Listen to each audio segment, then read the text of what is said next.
bombing of the mighty USS Arizona by Jap planes. A single lucky hit was responsible for the disaster that befell the Arizona when a Jap bomb falling directly through one of the battleship's funnels exploded in the engine room and set ablaze tons of fuel oil. The day was December 7th, 1941.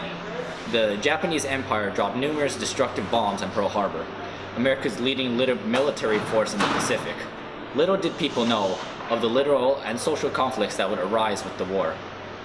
Moving forward a year in 1942, while American soldiers fought valiantly against Axis forces, tension between Japanese and non-Japanese Americans had reached its peak.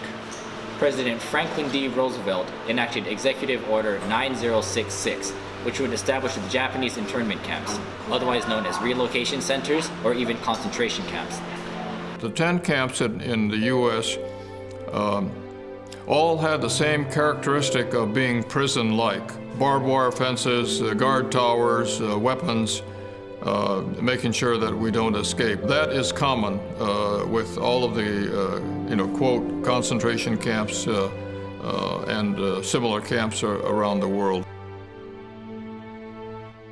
As time went on, getting the stories of what had happened to the people, especially the farming families, where they lost their crops and a real financial loss, that began to realize what was really happening relative to this being removed from our homes. There were several groups, or very early on, really questioning our confinement and whether now the legality of that confinement.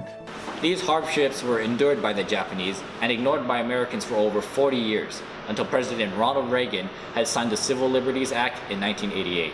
On any steps, any move, even discussions of recommending that people be placed into prisons simply because of their beliefs or their background or whatever groups they came from, that is not a reason for denying their rights under the Constitution.